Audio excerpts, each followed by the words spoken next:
Hey guys, have you started Friss and don't know how to set up your Geeks4Geeks profile? Well, no worries. In this video, I'm going to show you an easy step-by-step guide on how to do it.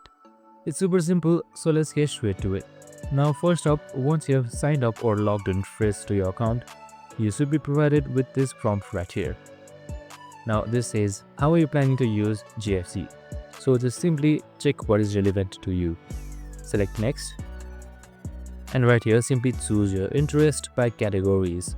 So I just go for Java, C++, HTML, C languages, programming, some Android, C Sharps, and that's it. Once you're done, just select next.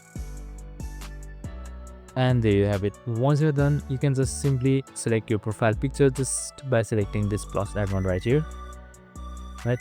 And select it through your gallery and type in your full name and your headline, that is your bio. Now select your student level and then select submit.